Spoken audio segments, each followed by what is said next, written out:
Hello good morning all my dear students. आप सभी का एक बार फिर से मिंटर्स एरा पर स्वागत है। आज हम आप लोगों का नेक्स्ट वीडियो यानी इलेक्ट्रोस्टैट जो हम लोग पिछले क्लास में देखे थे, ठीक है, जिसमें हमने चार्ज के बारे में और क्वांटाइजेशन ऑफ चार्ज के बारे में हमने समझा था, देखा था। आज हम उसी का दूसरा पार्ट लेकर आए हैं जिसमें हम लोग न्यूमेरिकल्स को देखेंगे जो कि आपका क्वांटाइजेशन ऑफ चार्ज पर ही बेस्ड होगा।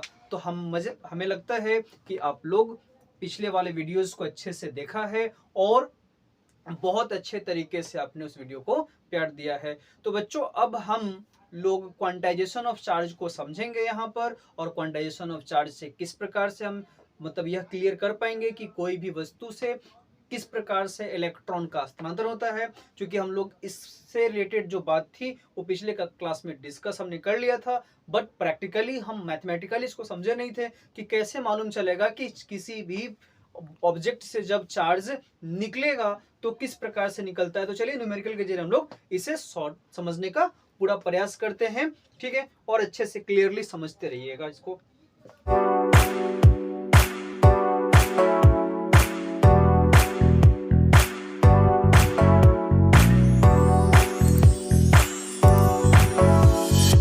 ठीक है, तो चलते हैं। फर्स्ट ऑफ ऑल क्वेश्चन हमारा है कि किसी वस्तु पर एक कूलम आवेश से आवेशित करने के लिए या किसी वस्तु को एक कूलम आवेश से आवेशित करने के लिए कितने इलेक्ट्रॉन की आवश्यकता होगी। यानी कोई वस्तु है भाई, वो अनावेशित है, उसको एक कूलम आवेश जो है हमें देना है। तो एक कूलम आवेश देने के लिए उस पर कितना इलेक्ट्रॉन देना पड़ेगा, तो ये कैसे मालूम चलेगा। तो जैसा कि मैंने पिछले कक्षा में बताया था कि इसे मालूम करने के लिए हमें जो बच्चों क्वांटाइजेशन ऑफ चार्ज का जो कंसेप्ट है उसका हेल्प लेना पड़ेगा। तो उसके हेल्प से समझते हैं और इसे सॉल्व करने का प्रयास करते हैं। तो चलिए हम लोग यहाँ पे समझने का प्रयास करते हैं कि क्या है एक्चुअली में। तो किसी वस्तु पर एक कूलम आवेश से आवेशित करने के लिए कितने इलेक्ट्रॉन की आवश्यकता पड़ेगी। तो हमें क्या क्या दे दिया है बच्चों। तो फर्स्ट ऑफ ऑल हमें दे दिया गया है कि Q दे दिया गया है। Q कितना है बाबू, तो 1 कूलम है। कितना है, 1 कूलम। हमें क्या क्या नहीं मालूम है, तो हमें मालूम नहीं है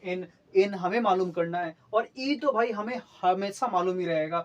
E पे कितना पावर मतलब कितना होता है, E का वैल्यू 1.6 इंटू 10⁻⁻19 कूलम। ये तो हम लोग बचपन से पढ़ते आ रहे हैं, यानी ये अच्छे से क्लियरली मालूम होना चाहिए। तो हमें मालूम करना है केवल n मालूम करना है। तो n मालूम करने के लिए हमारे पास क्या है, फॉर्मूला है, यानी प्रश्न से हमें यहाँ पर लिख सकते हैं, प्रश्न से या अकॉर्डिंग टू क्वेश्चन लिख सकते हैं। यानी Q equal to plus minus N, ये हमारा कंसेप्ट था, ये हमारा फॉर्मूला था। तो हम यहाँ पर n निकालना चाहते हैं, तो n बराबर क्या हो जाएगा, Q बाई E। अब हमें Q मालूम है बच्चों, तो Q हम यहाँ पर रख लेंगे। यानी n इक्वल टू Q कितना है बाबू, 1C यानी 1 कूलम, और ये कितना 1.6 इंटू 10⁻⁻19 कूलम। C से C कैंसिल हो गया। अब इसके आगे ये हमारे पास इसका डेसिमल हटाओगे तो क्या हो जाएगा 1 इंटू 10, और 10 और ये नीचे वाला 10⁻⁻19 है, नीचे से अब जब ऊपर जाएगा तो ये 19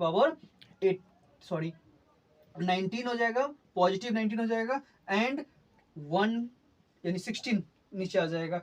एक जीरो इसमें से आप ले ले तो कितना हो जाएगा 100 इंटू 10⁻18/16। अब इसको काटो तो कितना टाइम्स कटेगा 6.25 इंटू 10⁻18। यानी अब इसको और सिंपल टर्म्स में तोड़ोगे तो सिंपल टर्म्स में कितना हो जाएगा बच्चों, तो 625 गुणे 10 के पावर 16। इसका 2 जीरो इसमें से मल्टीप्लाई कर देंगे तो 625 गुणे 10 के पावर 16। यानी इतने इलेक्ट्रॉन, अगर ध्यान रखिएगा, इतने इलेक्ट्रॉन 625 गुणे 10 के पावर 16 इलेक्ट्रॉन अगर एक बॉडी पर दे दिया जाएगा तो उस पर एक कूलम आवेश आ जाएगा। तो आप यहां पर देख रहे हो ना कि इलेक्ट्रॉन का जो ट्रांसफरिंग हुआ वो क्या डेसिमल में है, नहीं है, क्या ये पूर्णांक में है, नहीं है, क्या ये फ्रैक्शनल फॉर्म में है, नहीं है। जैसा कि मैंने बताया था कि कभी भी चार्ज का जो होगा ट्रांसफर होगा 1.2 में नहीं होगा, 2.5 में नहीं होगा, 1/2 में नहीं होगा, यानी 1/5 में भी नहीं होगा भाई।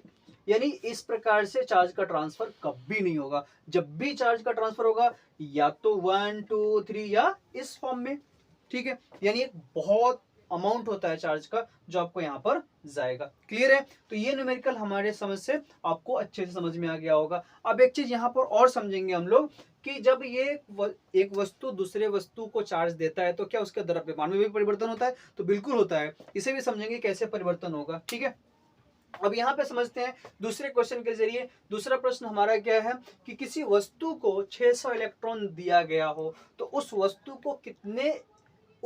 को कितने आवेश से आवेशित किया। अच्छा, 600 इलेक्ट्रॉन दिया गया तो भाई उस पर आवेश कितना आया, यानी यहाँ पर क्यू आपसे पूछा जा रहा है। आपको क्या दे दिया गया है, सॉल्यूशन करते हैं इसे। ठीक है ना, क्या आपको दे दिया है तो क्यू दे दिया है, सॉरी क्यू आपको मालूम करना है। क्या दे दिया है, एन दे दिया है। कितना है भाई, तो 600 इलेक्ट्रॉन आपको दे दिया है। ठीक है ना, और ई तो आपको मालूम है 1.6 इंटू 10⁻⁻19 कूलम। ठीक है ना, तो प्रश्न से फिर यहां पर कर लीजिए। प्रश्न से क्या हो जाएगा बच्चों, तो Q इक्वल टू हो जाएगा प्लस माइनस एन ई। ठीक है, कितना इलेक्ट्रॉन दिया गया है तो वो लिख लीजिए 600 इंटू कितना है इलेक्ट्रॉन, तो 1.6 इंटू 10⁻⁻19। अब क्या करोगे, इसको मल्टीप्लाई करोगे, डेसिमल ब्रेक करोगे, तो डेसिमल ब्रेक करने के लिए क्या करोगे, एक डेसिमल से एक जीरो खत्म हो गया तो बचेगा 16 इंटू 16 एंड 10⁻⁻19 कूलम।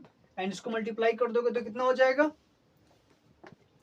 तो 16 6 जा 96, तो 96 यानी 960 गुने 10⁻⁻19 कूलम, यानी इतना आवेश से क्या हो जाएगा, वह वस्तु आवेशित हो जाएगा। तो यानी कहने का मतलब ये हो गया कि यहाँ पर देख रहे हो कि 600 इलेक्ट्रॉन अगर दे रहे हैं तो उस वस्तु पर कितना इलेक्ट्रॉन, मतलब कितना आवेश आ रहा है। क्लियर है?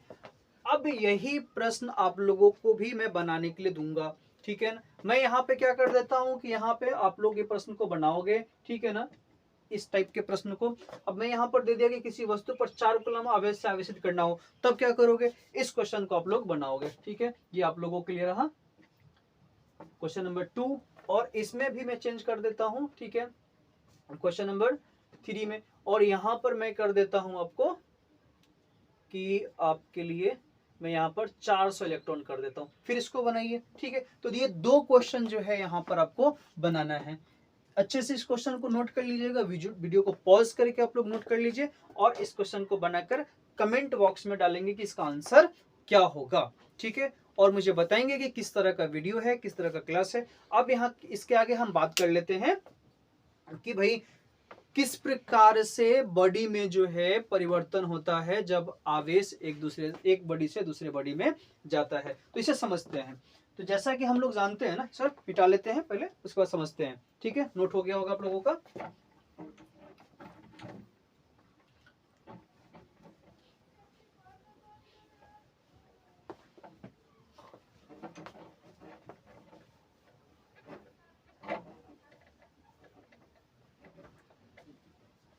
चलिए, तो डियर स्टूडेंट्स, हम लोग यहाँ पे बात कर लेते हैं टॉपिक पे, यानी द्रव्यमान में। देखो, जब एक बॉडी, यानी ये एक बॉडी है, फिर और दूसरा बॉडी आपका ये है। ठीक है,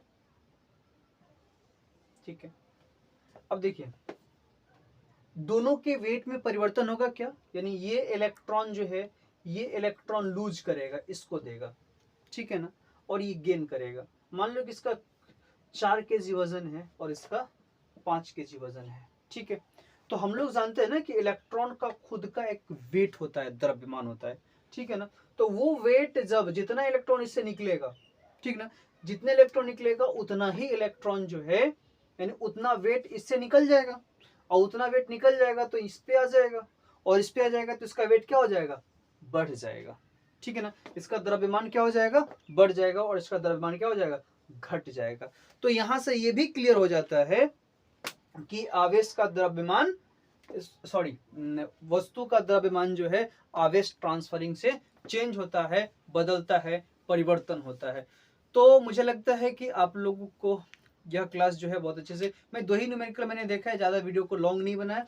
अब मैं तीसरे वीडियो पे आ जाऊंगा, नहीं तीसरे क्लास में हम लोग एक तीसरे वीडियोस पे आएंगे, एक अलग सा कंसेप्ट लेकर, एक अलग से टॉपिक को लेकर। ठीक है, जो कि इसका अगला टॉपिक होगा। ठीक है, तो चलिए, थैंक यू सो मच। अब अगले क्लास में मिलते हैं हम लोग।